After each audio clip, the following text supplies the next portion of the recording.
Salut Internet, aujourd'hui on va parler technologie en tout genre, que ce soit de l'informatique, des grosses machines, des téléphones portables.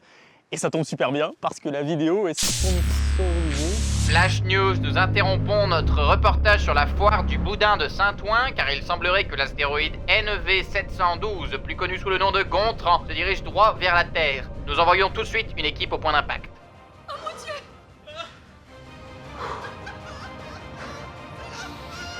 Oui, non, si.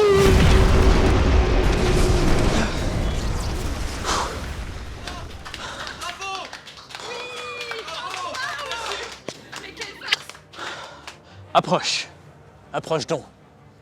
Accroupis-toi. Fils, propage donc la parole de Rhinoshield sur Terre. Merci. Mais qu'as-tu fait? Il n'a rien. C'est normal, c'est un Rhinoshield.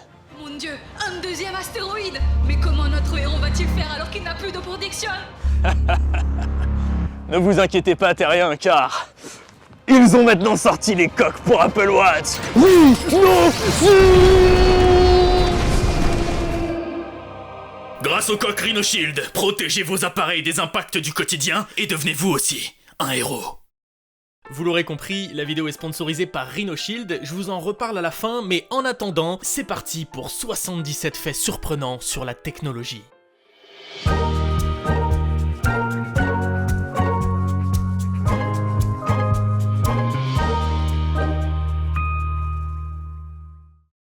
Avant de parler du premier fait, mettons-nous d'accord sur le terme technologique parce qu'il est ultra flou et c'est volontaire. Dans cette vidéo, je voulais aussi bien vous parler d'informatique que de téléphone, de machines en tout genre, d'intelligence artificielle, d'entreprises high-tech, d'internet, de robots et même d'histoire de la technique. Finalement, même l'invention de la roue, ça reste de la technologie. On est bien d'accord là-dessus? Let's go! Que ce soit pour comparer un maximum de billets d'avion ou pour jouer sur le prix d'événements, les bots, et plus généralement tout ce qui n'est pas humain, représentaient en 2018 quasiment 40% du trafic internet. C'est considérable. Le tout premier téléphone portable accessible au public était le Dynatac 8000X, développé par Motorola. Il pesait 1 kg, il nécessitait 10 heures de charge pour une conversation de 30 minutes et fut commercialisé en 83 pour un prix de 3995 $. Déjà ça paraît élevé, mais si tu calcules ça avec l'inflation, de nos jours, ça représente pas loin de 10 000 €. Voici le FAST, l'un des plus grands radiotélescopes du monde, situé au fin fond de la Chine. Il est opérationnel depuis 2016, mais est ouvert seulement depuis quelques mois aux chercheurs internationaux, et pour cause, il est loin de tout, et ils ont galéré à trouver assez de scientifiques acceptant d'aller y bosser. En 79, Robert Williams, un ouvrier américain travaillant chez Ford, est le premier homme de l'histoire à avoir été tué par un robot, en l'occurrence un bras robotique. Puisque la technologie concerne aussi les avancées de la technique et des outils, je trouve que ce fait a beaucoup de sens. Au Kenya, sur le site archéologique de Lomekwi, des pierres taillées seraient les premiers outils préhistoriques et dateraient de 3,3 millions d'années. Bon, il y a quelques controverses sur qui les a fabriqués parce que ça prédate de 700 000 ans, les deuxièmes plus vieux outils retrouvés, mais ça reste fou je trouve. 92% des logiciels malveillants de type virus, cheval de Troie, etc. sur internet transitent via les emails. Même de nos jours, c'est encore très dangereux le phishing. Le Nokia 1100 est le téléphone mobile le plus vendu au monde, avec plus de 250 millions d'exemplaires. Et ça se comprend, c'est un téléphone conçu pour les pays en voie de développement. Il a des fonctions assez basiques, mais carrément suffisantes. Et surtout, sa batterie peut tenir quasiment 2 semaines sans recharge. En dehors d'être de très grosses boîtes de tech, Google, Hewlett-Packard et Apple ont un truc en commun, elles ont toutes été fondées dans un garage. Et Hewlett-Packard notamment, c'était la première dans ce cas, et ça a véritablement inspiré ce fameux rêve américain. Et en parlant d'Apple, voici Steve Wozniak, le cofondateur de la marque. Une de ses plus grosses passions est complètement geek, un Segway, du matériel de polo, le Segway Polo. Et je rigole pas, c'est un sport ultra sérieux, il y a des équipes nationales, des championnats du monde, et pour le moment, c'est la Barbade qui domine la scène internationale. La machine denticitaire est un mécanisme retrouvé au fond d'une épave à proximité d'une île grecque. On estime qu'elle date de 87 avant Jésus-Christ. Alors oui, j'ai conscience qu'elle est très connue, mais voilà, fallait que j'en parle, c'est évidemment la plus vieille machine de ce type, et elle prédate les autres de quasiment 1000 ans.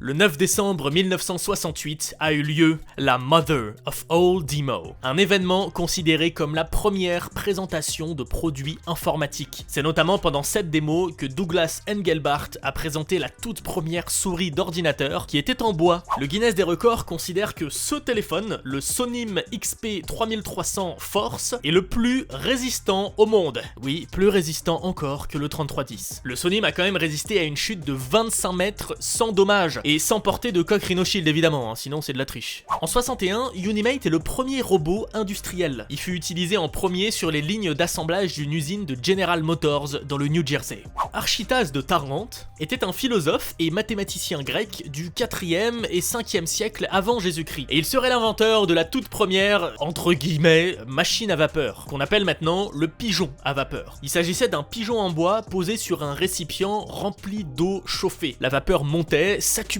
dans le pigeon, jusqu'au point où, paf, il décollait sur plusieurs dizaines de mètres. Le tout premier email envoyé date de 1971, quasiment 20 ans avant le lancement du World Wide Web.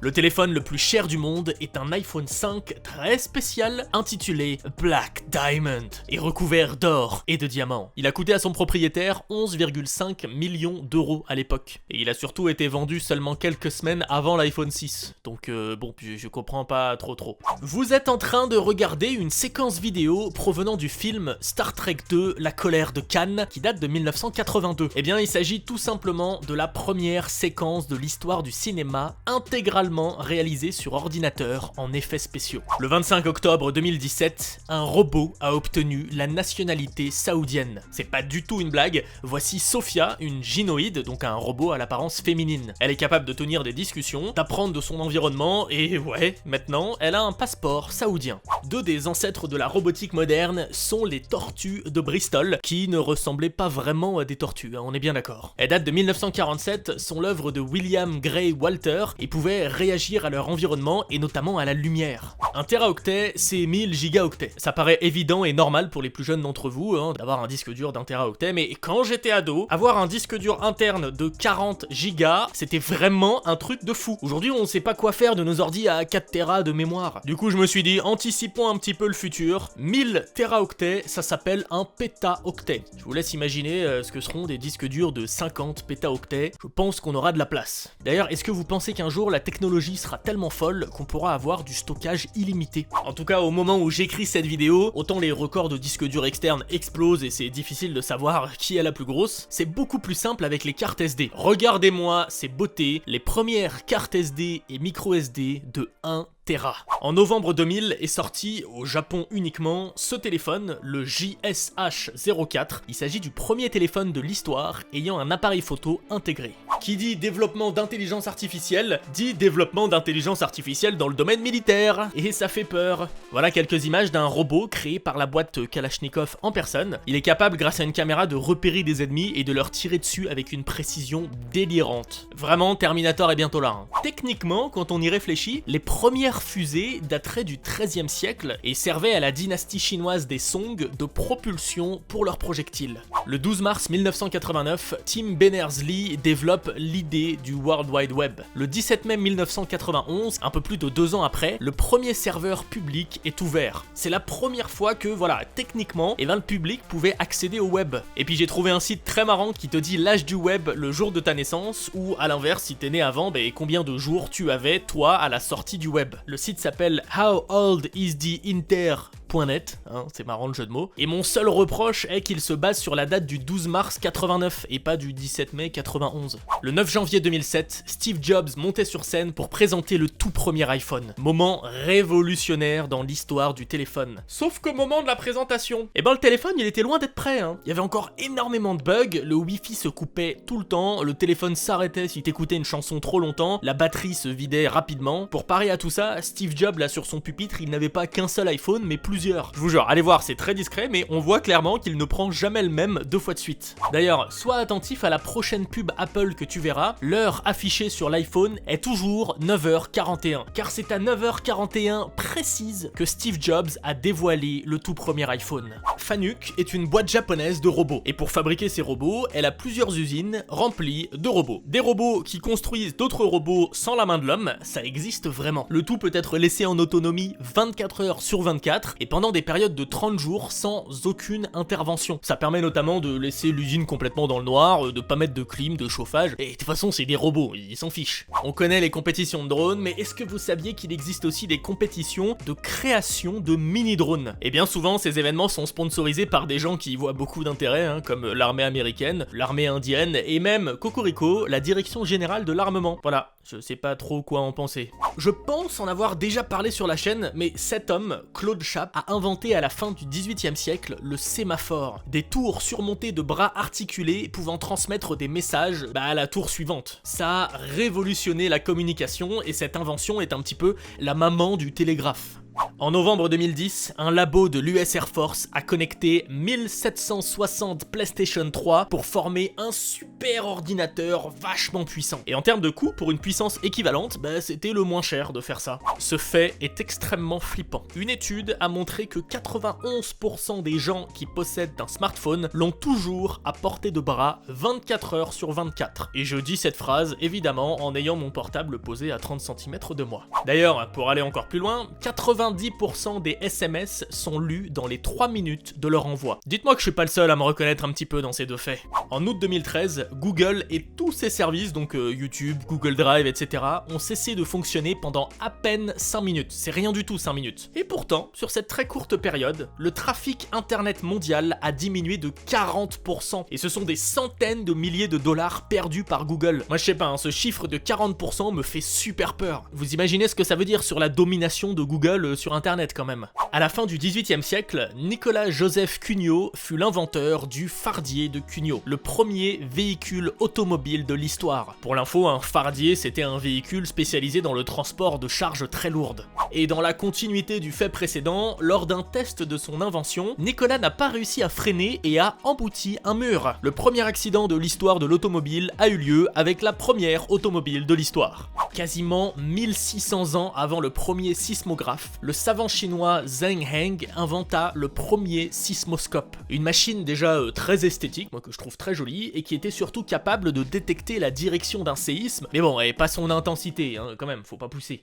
Anecdote pas très connue en France, et que j'adore personnellement, l'origine du mot spam. C'est un mot qu'on utilise tous les jours, et qui vient à la base de jambon en boîte. Le spam, c'est une marque ultra populaire aux États-Unis depuis des dizaines d'années. Un groupe de comiques anglais, les Monty Python, avait réalisé un sketch où le terme spam était répété à outrance.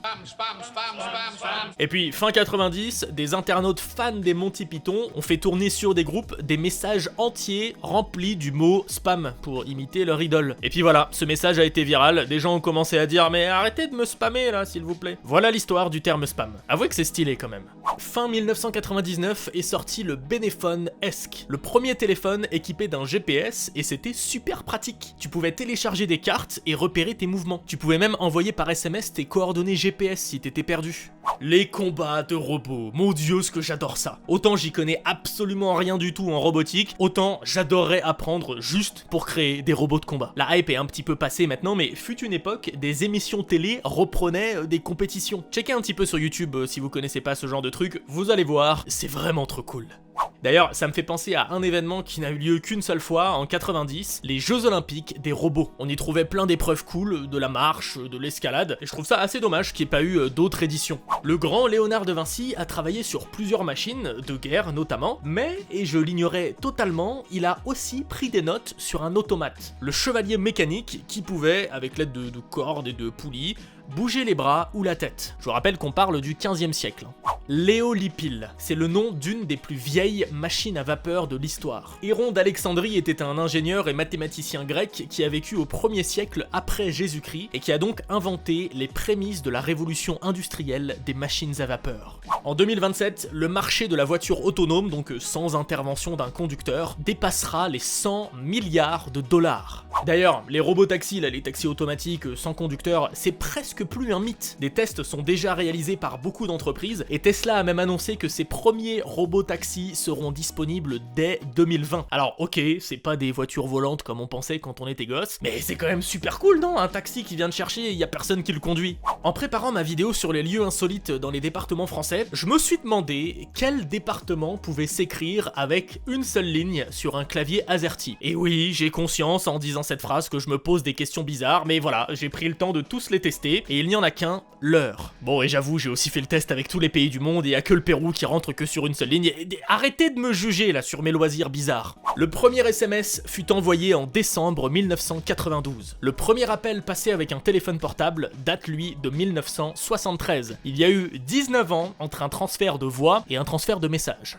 L'iPhone 7 s'est vendu à 80 millions d'exemplaires. C'est beaucoup, mais ce n'est rien comparé à l'iPhone 6, le best-seller des iPhones, vendu à plus de 220 millions d'exemplaires. Et pour pas faire de jaloux, je sais qu'il y a des aficionados de Samsung parmi vous, voici le Samsung le plus vendu de l'histoire, le E1100 ou 1107, 150 millions d'exemplaires. Au XVIIIe siècle, l'américain Levi Hutchins a inventé son propre réveil. Ce n'est pas techniquement le premier réveil mécanique, mais je l'ai trouvé très marrant, tout simplement parce que Levi l'avait programmé pour ne sonner qu'à 4h du matin, l'heure à laquelle il devait se lever tous les jours. Impossible de le programmer à d'autres heures. Voilà, si t'investissais là-dedans, tu savais que t'avais un réveil qui ne sonnait qu'à une seule heure très précise de ta journée. Al-Jazari. Renseignez-vous sur cet homme, il est incroyable. Il a vécu au XIIe siècle et c'est vraiment le Léonard de Vinci du Moyen-Orient. Il a écrit un bouquin qui compile des dizaines d'inventions de sa part, accompagnées de schémas et en incitant les lecteurs à les reproduire. Dans l'eau, il y avait des automates, les ancêtres des robots, il y avait aussi des horloges à eau, des roues persanes, des fontaines, des horloges à bougies. Enfin bref, plus je me renseigne sur lui, plus je suis impressionné. C'est vraiment le big boss des ingénieurs, ce mec. Allez, histoire émouvante. En 1950, alors qu'il a 19 ans, Tony Sell, un anglais, récupère des morceaux de métal de la carcasse d'un bombardier et crée George, le robot. La presse s'empare de l'histoire tout de suite. Pour l'époque, c'était révolutionnaire. Son robot pouvait marcher, tourner la tête, bouger les bras. Et puis après 45 ans au fond de son garage, Tony a ressorti George, lui a changé les batteries et magie, il fonctionnait toujours. Il est maintenant exposé au National Museum of Computing. Le premier magnétoscope au sens large a été réalisé par la société Ampex, date de 1956 et ressemblait à ça. Tu as vu la taille de ce truc? On dirait un piano. Le 25 juin 2009, Michael Jackson trouvait la mort. Dès que la nouvelle tomba, Internet s'affola. Twitter a craché, Wikipédia a craché, AOL a craché, Google a bloqué pendant une demi-heure les recherches sur Michael Jackson. C'était un véritable chaos sur la toile. Le 15 mars 85, le tout premier nom de domaine enregistré sur Internet fut le suivant, symbolix.com. Et figure-toi qu'il existe toujours et qu'il est toujours en ligne. C'est dingue. Est-ce que ça t'est déjà arrivé de marcher dans la rue, de sentir ton portable vibrer dans ta poche, de le sortir et de te rendre compte et que non, en fait il avait pas du tout vibré, il n'y a pas de nouvelles notifications ou quoi que ce soit. Ce phénomène a un nom, le syndrome des vibrations fantômes. C'est un truc très sérieux qui est actuellement étudié par plusieurs équipes de scientifiques. On n'a pas beaucoup parlé d'IA, d'intelligence artificielle dans cette vidéo, et c'est un truc qui me fascine tout autant que ça me terrifie. Et ne pensez pas que l'IA c'est un truc futuriste qui n'arrivera pas avant plusieurs années. Une énorme partie des consommateurs en 2019 utilisent déjà, alors consciemment ou non évidemment, des technologies d'intelligence artificielle. Je veux dire, Google Home, Alexa, les pubs ciblées sur Amazon ou sur Facebook, et même les recommandations YouTube, tout ça c'est de l'intelligence artificielle. D'ailleurs, vous êtes peut-être tombé sur cette vidéo par hasard en la voyant popper dans vos recommandations YouTube. Vous n'avez, ça se trouve, jamais entendu parler de ma chaîne, et puis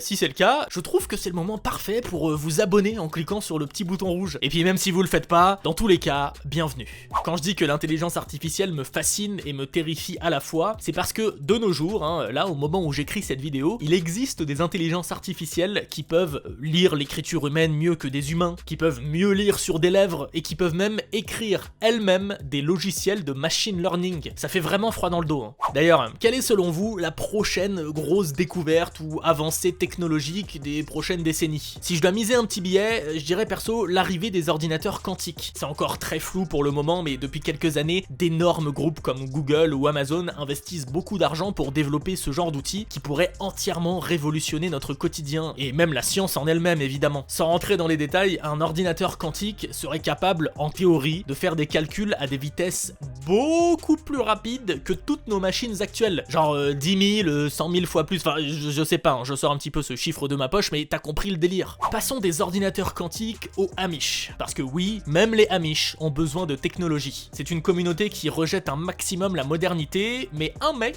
a senti le filon. Il a inventé un ordinateur dédié aux Amish parce que ces derniers ont le droit à un petit peu de modernité si ça peut leur faciliter leur quotidien de travail. Cet ordinateur est donc très spécial, tu peux quasiment y faire que du traitement de texte, de la saisie de données sur Excel. Il est garanti sans musique, sans jeu, sans internet, aucune distraction. Tu reconnais cette sonnerie ultra populaire? C'est la sonnerie de Nokia, et chose que je ne savais pas, c'est qu'en Morse, cette sonnerie est l'équivalent du terme SMS. Alors sortis dans certains pays, les CD de Gran Turismo 2 et de FIFA 2001 avaient une particularité très originale, tu pouvais les gratter et les sentir. Genre physiquement, tu pouvais gratter ton disque, le renifler, et puis voilà, Gran Turismo sentait le pneu usé, et FIFA la pelouse fraîche. Les Japonais utilisant beaucoup leur téléphone sous la douche, la quasi-totalité des portables vendus dans le pays sont entièrement waterproof. Dans les années 1730, Jacques de Vaucanson a élaboré un automate qui avait fait sensation à l'époque, un canard qui pouvait bouger un petit peu, mais surtout qui pouvait manger des grains, boire de l'eau et quelques minutes après, faire caca. C'est assez fou, hein. Apparemment ça fonctionnait grâce à des réactions chimiques et tout, mais waouh, pour l'époque j'aurais bien voulu voir ça.